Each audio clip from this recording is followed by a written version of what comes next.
Wrestling Show, NorthJerseySports.com's original multimedia series, talking all things wrestling across North Jersey.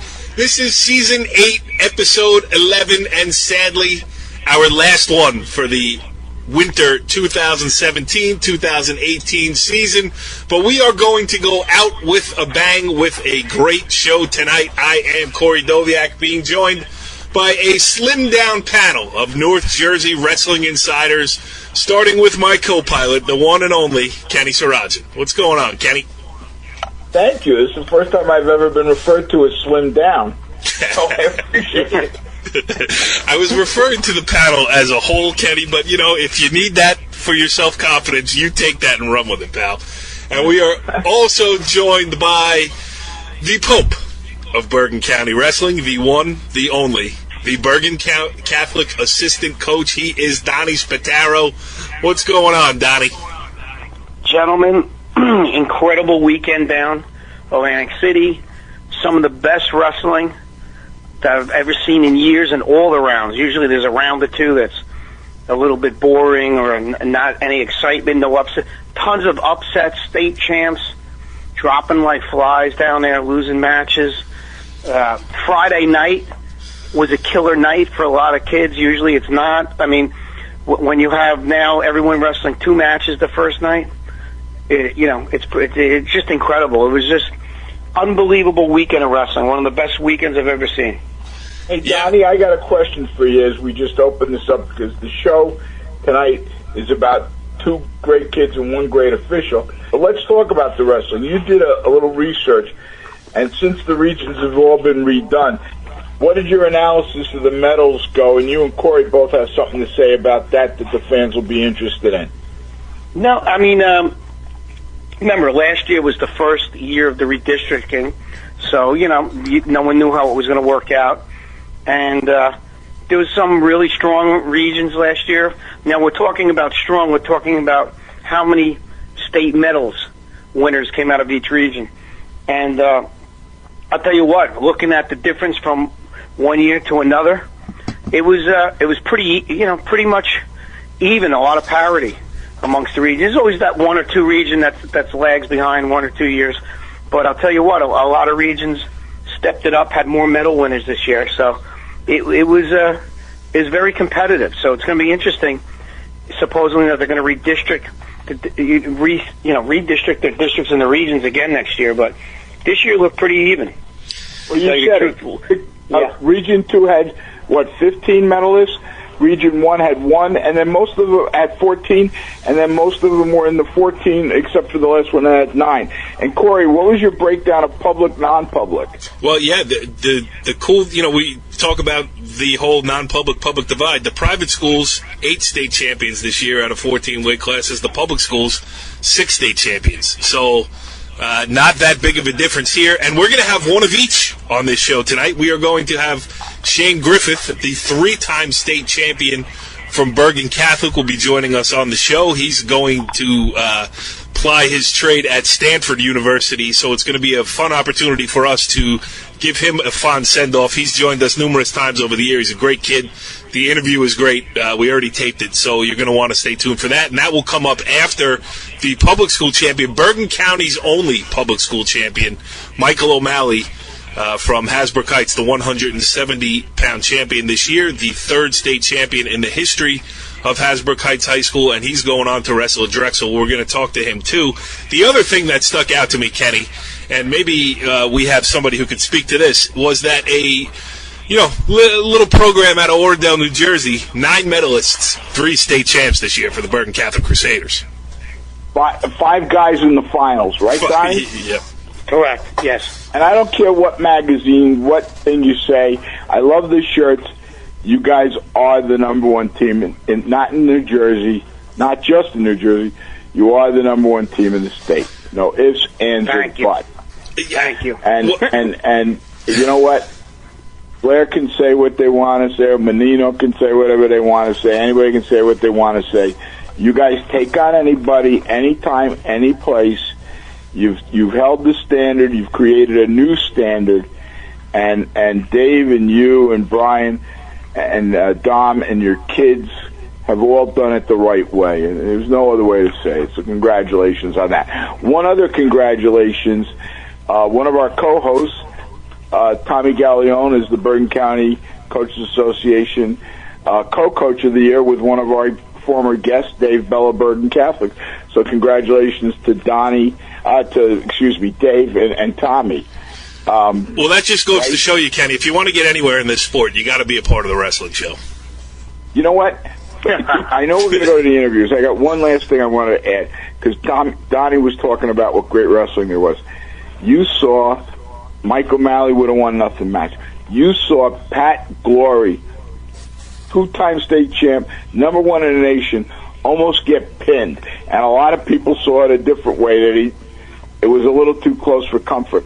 You saw these kids rolling and rocking, and it really was one of the best overall 3 days of wrestling that we've ever witnessed in our state tournament. Right, Donnie? Correct. I think it was. I think it was incredible.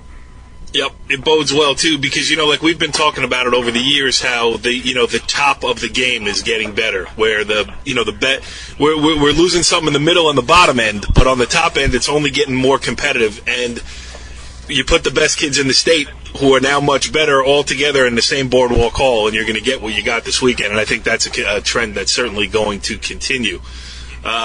Everybody knows the results. Everybody saw however they watched them, whether they were there, whether they watched them online, all that stuff. So we're not going to try to reinvent the wheel here. We're just going to try to put our own spin on state championship weekend. The way we can do that best is to bring on a couple of state champions.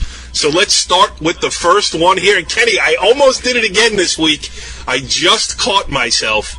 We do have a sponsor here on the wrestling show, and as soon as I can get my browser to get me on the NorthJerseySports.com, I will tell you that the wrestling show is brought to you by Brian Perlman, a realtor associate at KW Village Square Realty.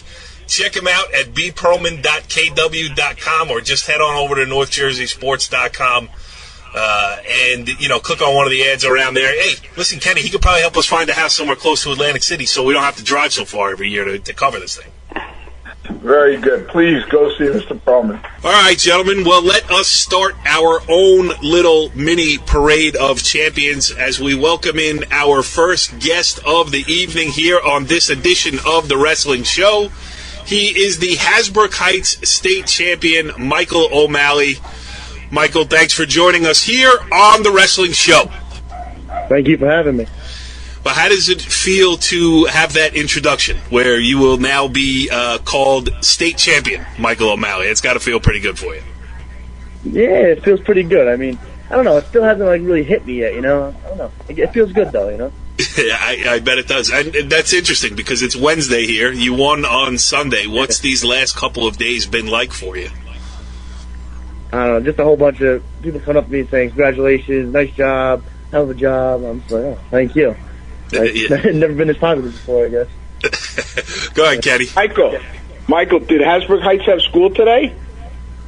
No, they did not. See, they closed the school for you. Isn't that nice? Yeah, right? we could have had school. It didn't even start snowing here until like 3 o'clock. Yeah, that's true. Go ahead, Kenny. All right. Actually, Michael, Corey has a lot of questions for you about being a state champ and about Drexel.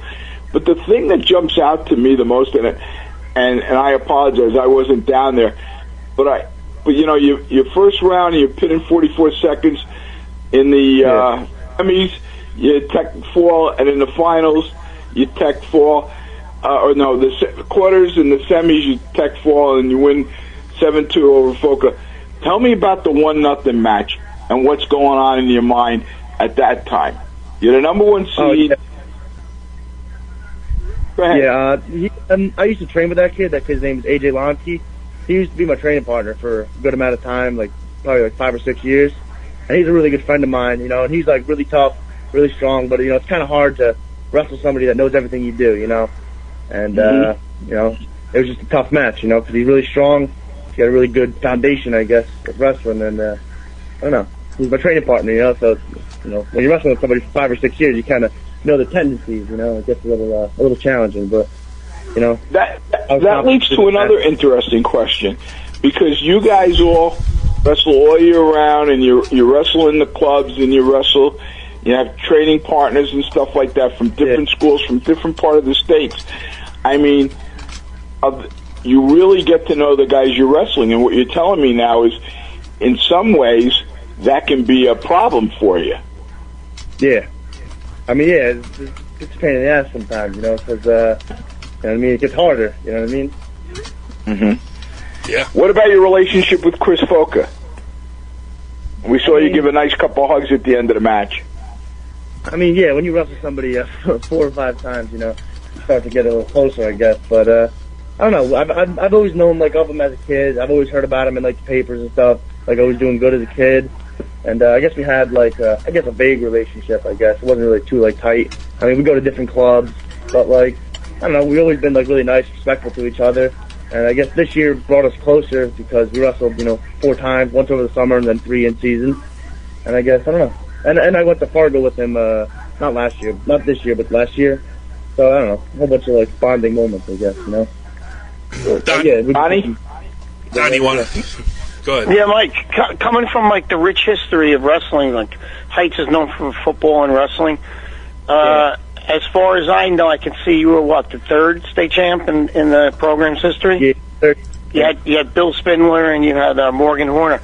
And I've also seen that Bill Spindler is also involved. He's still involved with the program. I saw him at the States. I see him around at all the matches, regions, and so on. So how did that feel, you know, stepping into where he's been? Did he give you any advice or anything to, you know, to follow along on your journey to the state finals?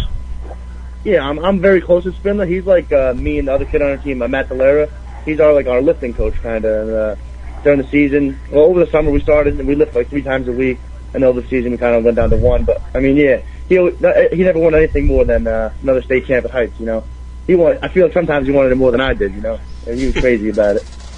You know, I mean, I don't know if you know. I know you're a lot younger, but I mean, like when he was in high school, Bill was more of a legend during that time. You know, I mean, he was. Yeah.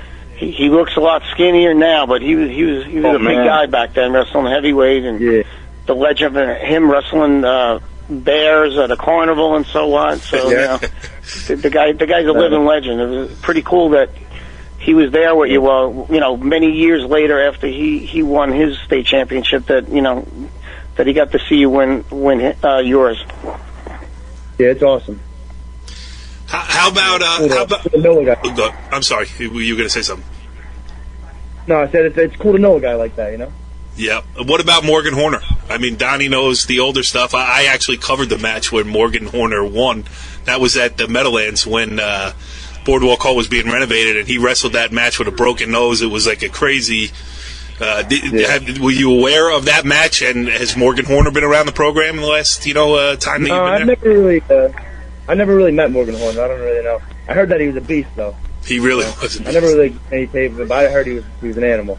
Yeah, that's all I heard. In that state final, he got that tape job where they tape your nose to your face, and he bled right through the tape and everything else, and still pulled it out. Yeah, I talked to you after the BCCA tournament. You were very focused then. And, I think one of the things you said to me was that, your ultimate goal was to win a state championship. From that point, your high school season started. That was back in December when we spoke.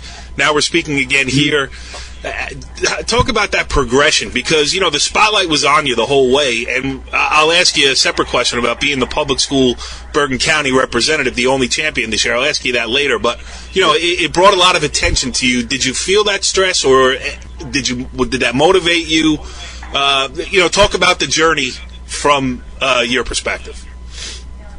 I mean, yeah, it does motivate me, but I try not to think about it that much along the way because the more I seem to think about it, the more I start to think oh, what if this happened? And I sort of think oh, I might make a mistake. So I try not to think about it. Everybody gets a little bit nervous, but right before every match, when I'm getting warmed up, there's no stress, there's no nerves, and I'm ready to go out there and win. And I don't know, I guess when it comes down to it in big matches like districts, regions, and states, I mean, I just, the goal was always in my mind.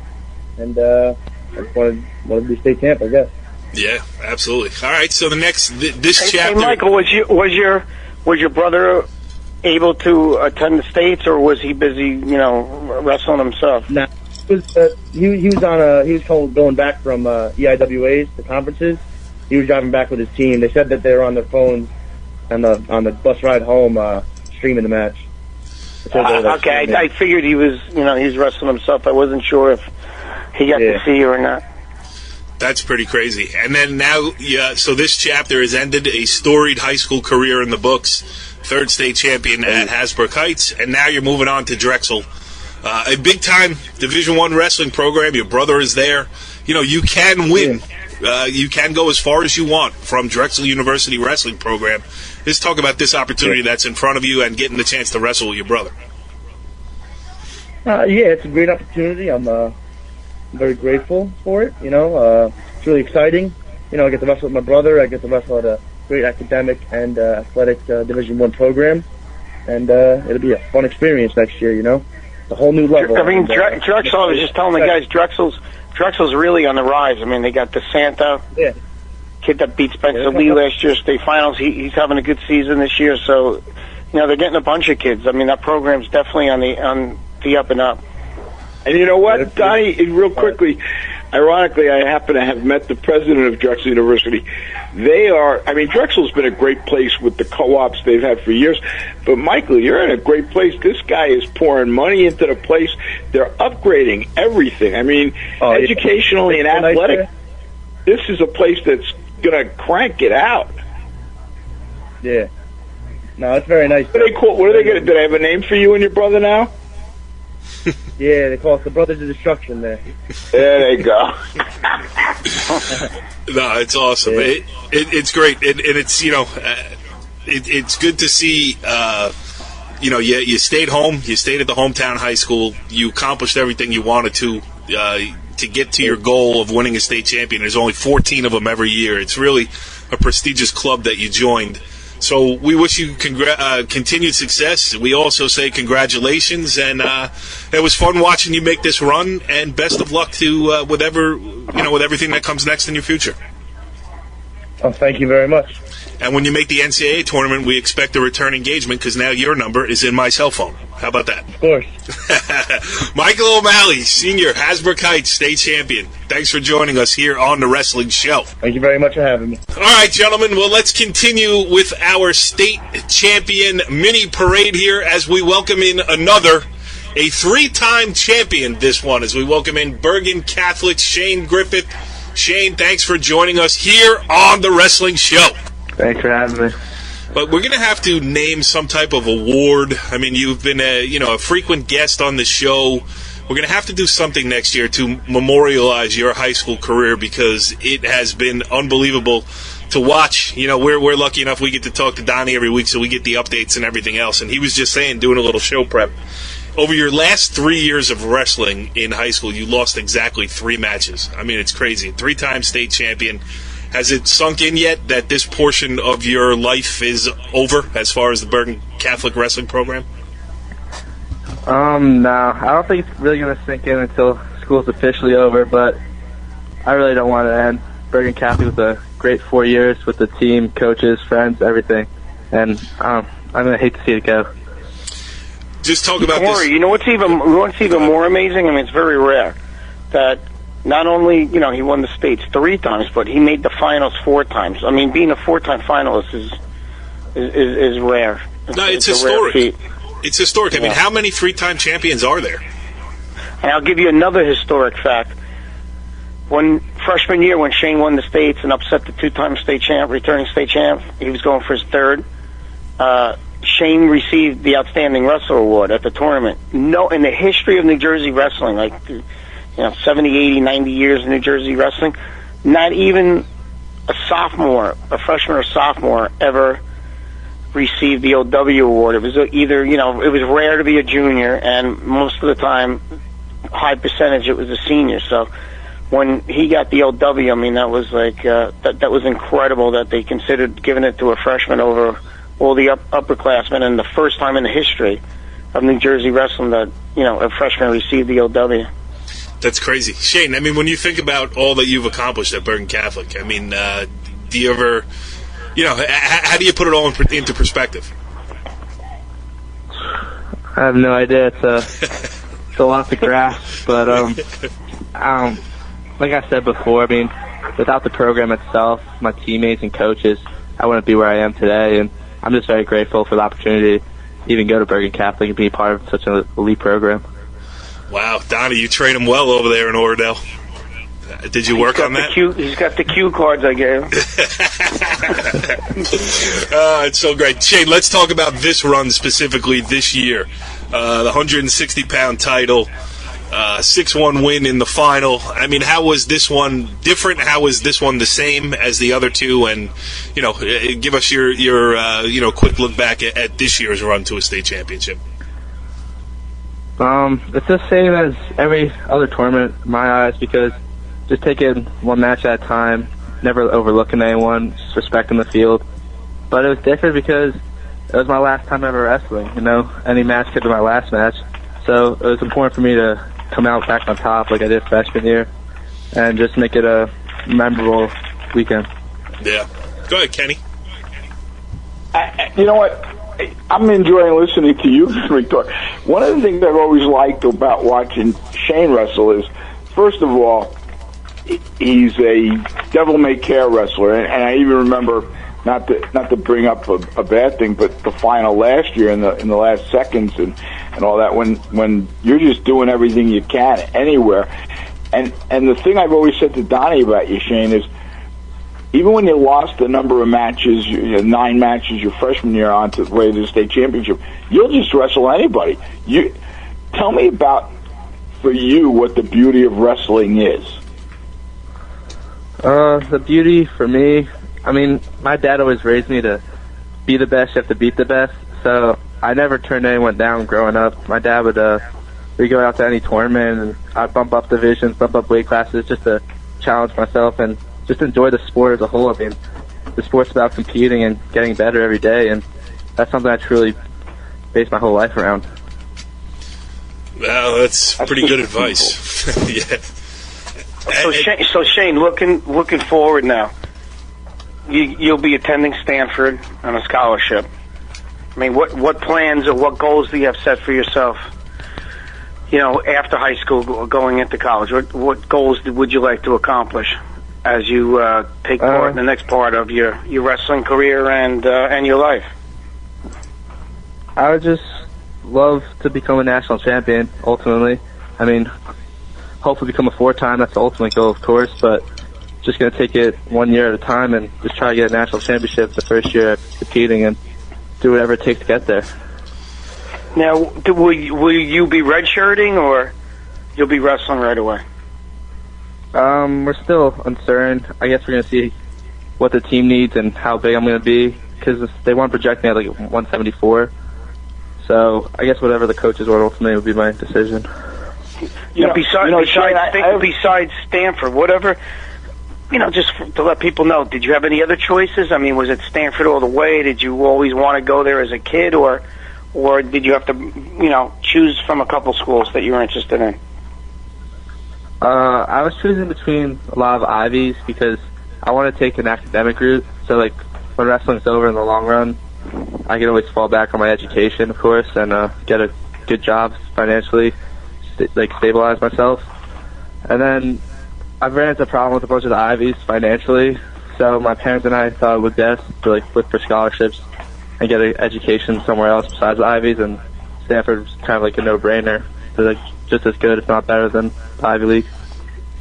Shane, I got a question that in the 8 years we've never asked any young man this question. And I don't say kid, a young man, because you are a thoughtful young man. Yep. And it's a 2-part question, and take a second before you answer. But you're probably one of the few kids we've had on that I can ask this of. We see young wrestlers today, going year-round, which you did, and striving to be the best. But you did it with a good mentality. And we also see parents who are crazy. You obviously had a great relationship with your dad and with your parents as you sat down and sifted through decisions about Ivies versus West Coast and Stanford. what one bit of advice would you give to a young wrestler, and high school kids listen to this, and the other part is parents listen to this. So what's the one bit of advice you would give to a high school wrestler, and what's the one bit of advice you would give to a parent of a high-achieving high school wrestler? And I know I'm catching you off, but you're a thoughtful young man. I would, I'd probably just say enjoy doing what you do. Do whatever you want, but make sure you give it your all. So in the end, you won't have any regrets with everything you do. And whether you achieve what you want or you don't, you just say you gave it your all. You can't regret anything at that point because, I don't know, you gave it your all. And then with your parents, I'd just say communication probably the number one thing. Just being open with your parents and them being honest with you. My parents were always open to me and let me do whatever I wanted to do, whether it was wrestling, whether it was going to practice, whether it was going to lift. It was really whatever I wanted to do, and they just guided me from there with personal experiences they had in life. And I don't know, it all played out really good in my life. So I'd say communicating with your parents would be the best, and just doing what makes you happy. And having parents that listen, right? Instead of talk? Yeah, of course. Yeah. No, of course. My parents were very good at me. I mean, I probably should have been a little more open with them throughout my life because they could have helped me even more than they did. But just always being open and listening to one another because it'll take you pretty far in the long run. Well, I hope your parents listen to this to see Yeah, me too. how wonderful you are and how much you think of them so that they know that, because they got to be special. Hey, Kenny, how good is Shane Griffith's life when he's a 3-time state champion and he had to make the gut-wrenching decision between Ivy League schools and Stanford? I know, what a bitch of a decision that had to be. Oh, I think we left one thing out, guys. Shane is the number 1 ranked wrestler in the nation at 160 pounds. That's unbelievable. Yeah, You and know what, he's a kid from Westwood. I mean, he's just like, he's like any other kid from Bergen County. I mean, hard work, perseverance, all that stuff. It's not there's no magic formula, right, Shane? I mean, it's, work your butt off. Wait till these California kids meet you, Shane. They ain't gonna know what they're gonna see. Anything else, Donnie? I mean, it's a Shane Griffith love fest, and rightfully so here on the Wrestling Show. I mean, he's one of the all-time greats to come through Bergen County, and it's really been an enjoyable process having you on the show and talking to you about it too. Well, just one thing from the last 4 years, watching him mature. From what were you, Shane, freshman year? 132. Yep. 100 from a 132-pound kid, finding his way. He came in as a herald, wrestler. He won the kid state 7 times, which is incredible in itself. And seeing him pick up losses at the Beast of the East. I mean, the first tournament, I think he wrestled 10, 11 matches, and he had the number 1 seed first round, which he lost to 2-1. And he had to work his way all the way back to wrestlebacks. I think 11. What was it, Shane? Like 10 matches, 11 matches? Yeah, it was 10. Yeah, and he picked up a couple losses from Jersey kids here and there, and he had to feel his way through. And then at the end of the year, he turned the tide on every single kid that he lost that he beat along the way. So, it's just been a pleasure the last 4 years watching him mature from as a wrestler and a young man, and and a good student athlete into what he's become today. I mean, he's turned into everything that we thought he would be, and even more. And he's been a great leader for the team. And I mean, it's going to beyond words how much we're going to miss him next year. I think that says it all from your coach, Shane. So I don't know if you, Donnie. Yeah, it's good stuff. It's awesome. This was a great appearance because I don't even care about the wrestling. It was nice to get to know you over the years. We certainly wish you continued success. I mean, you have the formula. You're going to continue to work hard. You're going to go to Stanford, and you're going to lay it all out there. So whatever happens, like you said earlier, just give it your best shot, and good things will happen for you because they have already. And we really appreciate you taking some time away from your big battle that you were having on Fortnite to join us here on the Wrestling Show, Mr. Griffith. Thank you so much. All right, that was fun stuff there with Shane Griffith, and before that with Michael O'Malley. Now we are turning from state championship wrestlers to state championship match officiating as we welcome in our next guest here on this edition of The Wrestling Show. And not only is he one of the best officials in all of New Jersey, he is also Emerson High School's first ever district champ. He is Joe Luongo. Joe, thanks for joining us here on The Wrestling Show. My pleasure, guys. It is nice to have you. I mean, to have you on the show here with Kenny Sarajan, who's an old time wrestling coach, Donnie Spataro, who's notoriously very difficult on officials. These guys wanted you on the show, so your reputation far precedes you, my friend. I love Joe. By the way, Kenny was one of my cadets at one time. And yep, Joe taught me how to officiate. And you know what? Joe, whenever I used to argue with officials when I went back to coaching, I'd look at them and I'd say, I know how Joe taught you how to make this call because he taught me the same way and you're making it wrong. And whenever I said that, I always got the call my way. All right, Kenny, all kidding aside here, we do have some interesting aspects of refereeing specifically to the state tournament and other things. So why don't you turn this conversation where you want it to go with Joe? All right, Joe, we've talked, and everybody knows, every year, no matter where you are, good or bad, everybody always complains about officials, often unfairly. So that's why we bring officials on every year, and we've had you on before, to talk about some of the aspects so people understand the reality. One of the things people always talk about is the difference between, especially when we see it at the States, all right, so I got the officiating at the North versus the South, and also how do refs get evaluated and selected for the state tournament. So if you want to take us through that, we'd appreciate it. Sure. I mean, there was always a distinct difference between how officials from the North officiate as opposed to the South. The North always seemed to call more stalling aggressively, and the South was more laid back. So, and back in the day, officials were selected by one person hired by the NJSA, who in turn picked guys to do the district, state, and regional tournaments by himself.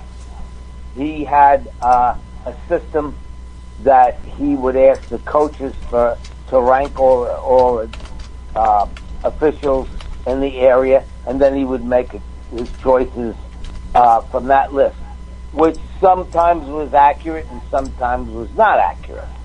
Then Vin Russo came along. He was hired to succeed Sam Crosby, and he revolutionized the process.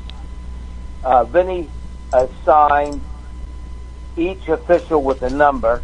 As you all know, that it's easy to recognize an official. If you don't know their name, you take their number, you can look it up in a roster book, and you know exactly who it is. Al Abdelaziz is 201. We learned that earlier this season. Like the area code. That's right. And then, so anybody could identify officials. Other officials, coaches, even spectators. Vinny then instituted an evaluation process by designing an evaluation instrument similar to the one that the NCAA uses, with modification. Then he selected 7 head officials representing the 7 chapters in the state,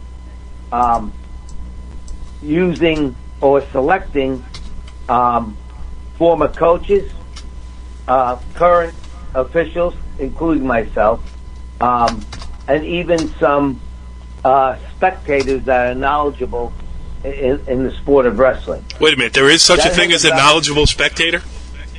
Well, knowledgeable, don't forget, we as spectators, not to be knowledgeable on the rules. Yeah, not to be knowledgeable on the rules, but how does that official look out on the mat?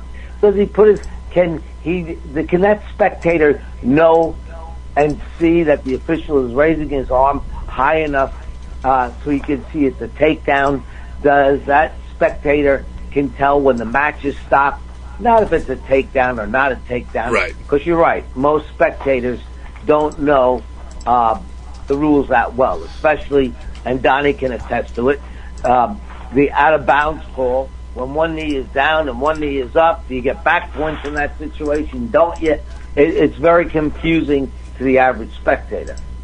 I've been hosting this show for 8 years, and it's still very confusing to me. I don't know anything, so sorry. Continue. And the rules change every year. Right. But these evaluators are very knowledgeable, and one for each chapter, and then they go out and recruit other evaluators from the area that are willing to give up their time and go and evaluate at different dual meets in the districts, in the regions, and then in the state. In the States, when we go down to Atlantic City, those 7 evaluators meet again, and we're specifically given guys to evaluate so we can sit down with Vinny and discuss them intelligently, but more importantly, the evaluation is then sent to that official where he can get a critique on himself. He wants to call the evaluator, he can, and it will improve his officiating, which turned out to be very, very successful. So when we meet at the state tournament, the evaluators sit down with Vinny, and we go over the process, we go over the officials, and we make determination how officials move up or move down. But of course, Vinny makes that call based upon the input that we give them. But hey, Joe, there's another thing I don't think people know. How much, I know that, we're talking about the evaluators and how much that means toward, where an official gets to their rating and where they get to officiate and, the more important matches in the States. How important is it, I don't think a lot of people know, is at the end of the year, each coach is asked to put together their top 10 list of officials in their area. People that have officiated their matches, and they rank them obviously from best to, best being number 1 down to number 10, the top 10 in their area. How much does that list come into play when coaches, hand in that list? How much does the evaluators, take that in? Well, more than, and that's a good question, Donnie. Vinny really looks at that list. Vinny is very proactive. In other words, his email's out there on the website. Any coach at any time can email Vinny and say, look, I had a problem with an official, or is this interpretation correct?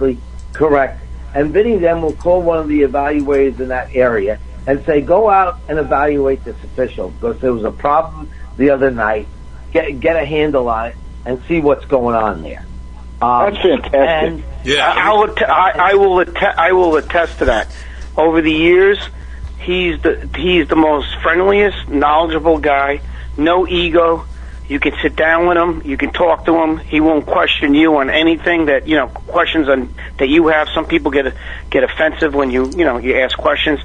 He is so into making the sport better, and he's very into what he does. So, like Joe said, I'll attest to that. Any time of the day or night, you can call him and go over something, and he'll be glad to speak to you about it.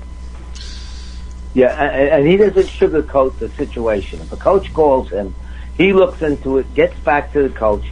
Either he does or an evaluator does, and we straighten out the situation. If the official needs help, we give him help. If the official isn't doing what he should be doing, and that seems to work. Now, you know what, Donnie, and you know this, and Kenny, since the districts and regionals went through a radical change, a lot of officials, for example, I'll give you an example. Phillipsburg is in the West Orange district. The officials that work this area, they don't work Phillipsburg all that much. So it's hard for a Phillipsburg coach to see an official for the first time in the regions that he's unaccustomed with, which really is takes away from coaching strategy, as Donnie can tell you. And part of the coaching strategy is to know how the official's going to call stalling, how the official's going to call certain situations. So the coach is sometimes at a disadvantage with the officials that are assigned, And that's why Vinny tries to get a cross-section of officials to work the various regions. You know, Joe, that goes to the next question about the stalling. And one of the things that surprised me when I was watching the finals this year, and it's a good thing, too, except for on the one kid they called it on, they're back calling defensive stalling. We went about 10 years where I actually heard one official say, the guy could be lying down there reading the newspaper, and I'm not calling stalling on the bottom guy. But this year, in the last couple of years, they put an emphasis back on it, and then they called it, actually on Donnie's kid, Howard, and it astounded me. I mean, during these things, what's going on, and where's the emphasis going, and what do you say to these guys as they come off the mat in a match like that? Well, even before they come off the match, we have meetings before each session, and Roy Dragon is the state rule interpreter, and he goes over certain scenarios that everybody's on the same page, and that's coordinated with all the officials that are in the room at that time, which some are from the south, some are from the north, some are central. So we're all on the same page. For example, Kenny, you say certain situations where you'd call a stalemate before you'd call a stall. Certain situations when a wrestler puts on legs, you shouldn't hit the bottom man in that situation because the top man is initiating, putting on the legs, and the onus is put on him.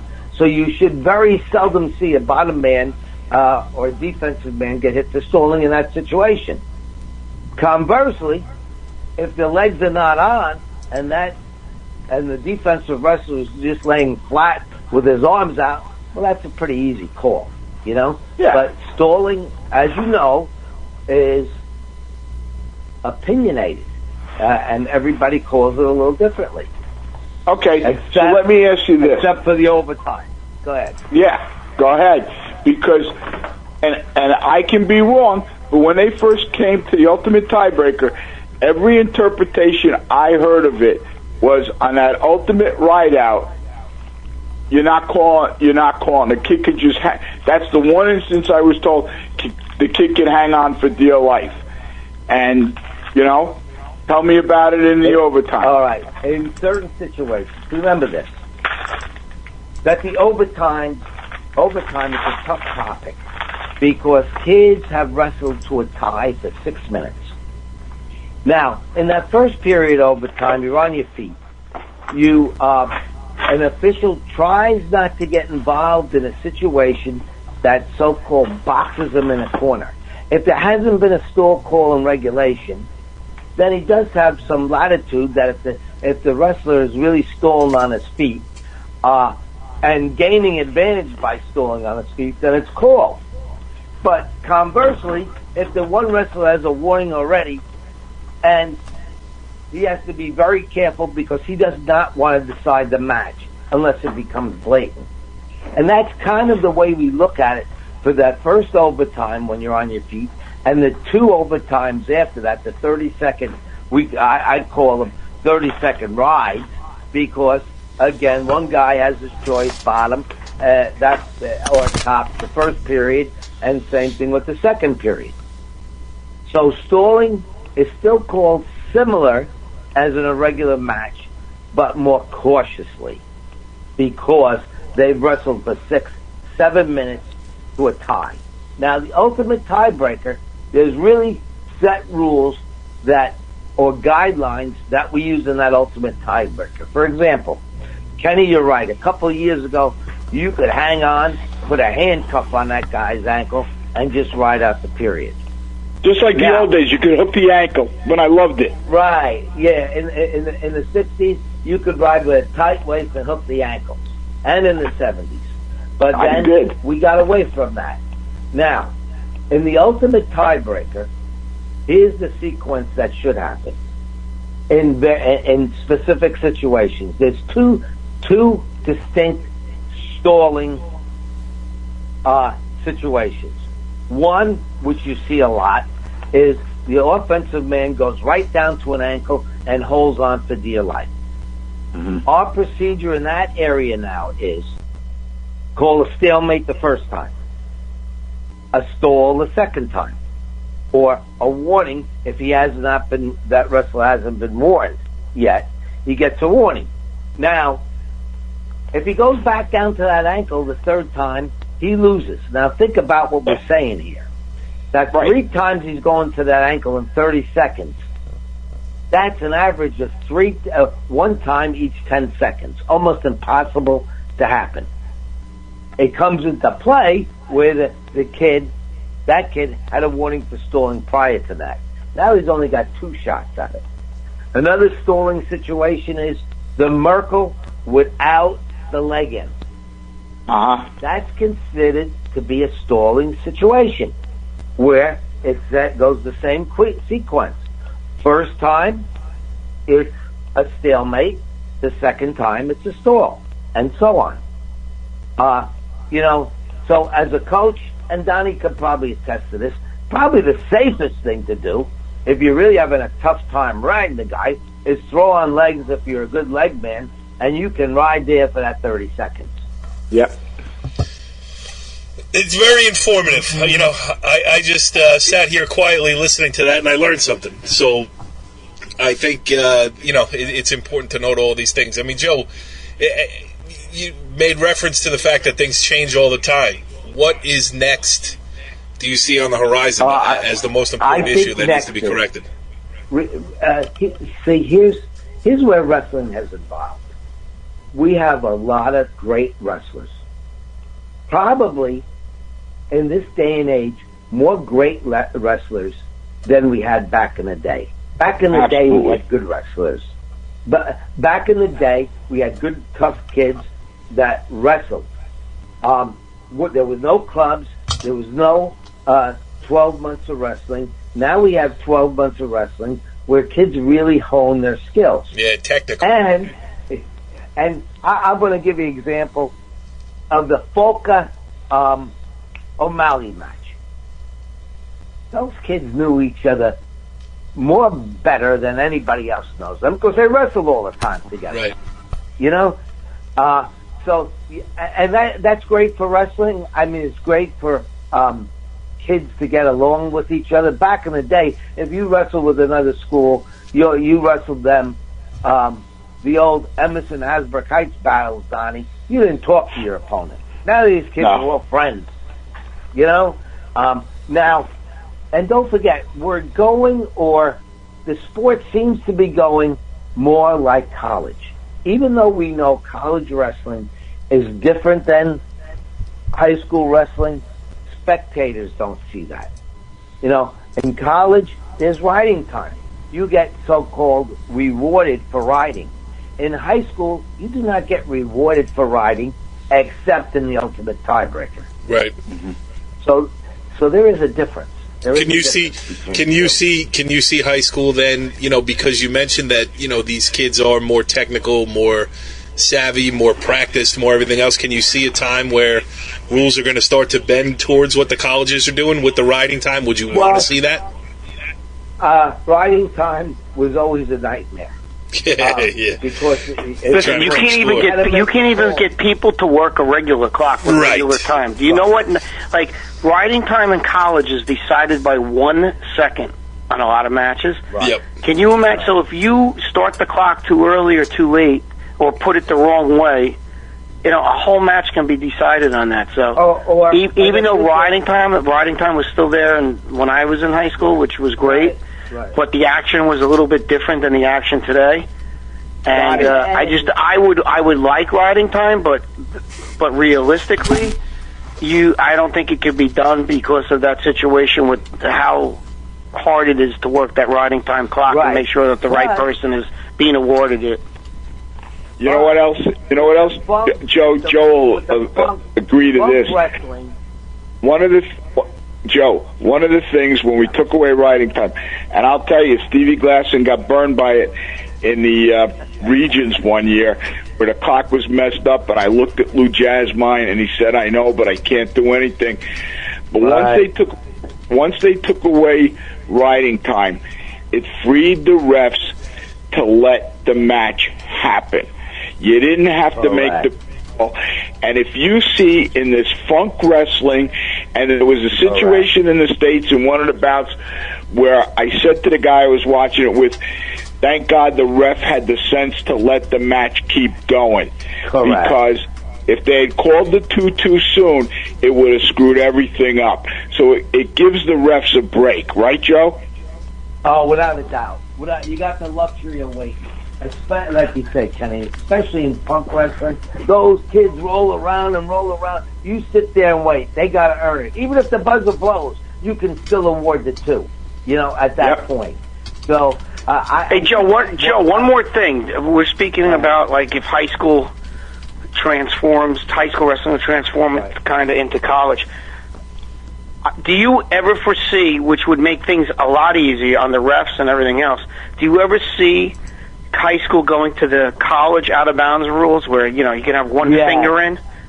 Or do you think, see, we discussed this amongst coaches, we would love it, but it seems to be a cost factor, too, because with that addition of having the college out-of-bounds rules, you would have to have bigger mats or bigger area on the edge of the mats so that the kids wouldn't hit the wood floors.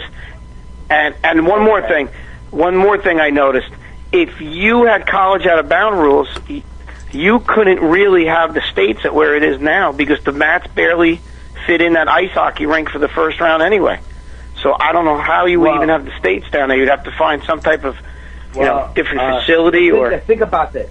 Think about this for a minute, guys. Right now, you can secure a takedown on the out-of-bounds with only the wrestler that's taking the other guy down feet in. Is that correct? That's correct. Correct. Okay. So what the heck is it? We call that all the time. So what the heck is the difference if we call near falls like that or anything else like that? Because we call it now with just the feet in now. And you're right, if you hit the floor, just like it is now, you hit the floor in that situation, you're out of bounds. So I think, personally, you're going to see that rule change in the very, very, very near future. Because the rule now is just crazy with one leg up, one leg down. What I don't understand is I loved when they switched the rule to where you can pin a kid, getting back points. It used to be a shame you couldn't get back points if the kid's shoulder was on the edge of the mat and on the line and whatnot. And I thought it was the greatest idea. But the thing I don't get is with the 2 knees on the ground, what does it matter? Yeah. Why do you have to have the 2? It's just to me that's ridiculous. But you know why it's ridiculous? We teach kids when you're pinning to get on your toes for maximum pressure. We tell them to get their knees off the mat. That's why it's crazy. That's why they got to change the rule. Yeah, exactly. Joe Luongo, longtime official. I learned. I mean, these guys know about it, but I don't know anything about wrestling. So every time I get a chance to talk about it, I learn something. And you're definitely on our. Hey, listen, forget Al Abdelaziz. What number is on your jersey? He's out. You're in. Anytime we have an officiating question. Hey, Joe gave me a hard time about that too.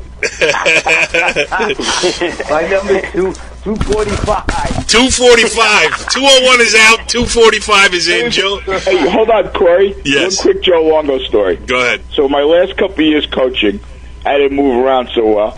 So I used to put a chair near the mat. And all the officials who knew I wasn't going to give them a hard time, so they never said anything. One of these evaluators ratted Joe out for letting me sit my chair closer to the mat. Right, Joe? That's correct. Where is that evaluator today, Joe? I ratted Joe out. I think that evaluator, rumor has it, he's in the same place Jimmy Hoffa is right now. it was either him or Big Jim Gallione, maybe. Well, yeah, Jimmy Gallione. A quick story on Jimmy Gallione. I hit him for a team point when he threw the chair against the wall back in the day. No, not the chair. The first aid box. Yeah. And his comment was, "You can't hit me for a team point because you didn't see me throw the medicine box. You were officiating the match." Those were the days. Yeah, now he'd be under him. Too many young coaches who are too angry these days. They don't have guys who understand each other. Right. Yeah, that's why we have the calming force of you and my best friend that's sitting next to you. Don Carol. Joe Luongo. We got Mr. Wrestler. Yep, Joe Luongo. All right, guys. Hey, thanks for joining us here in the wrestling show, and thanks for bringing some knowledge, and we'll definitely have you again on as we move on into next year. All right, guys. Thanks. Thanks, Joe. Good night, Joe. All right, that's it. Out of time, out of breath, and out of season. The Wrestling Show 2017-18 is done. We will see you next year, and we will start all over again on The Wrestling Show. Follow the leader.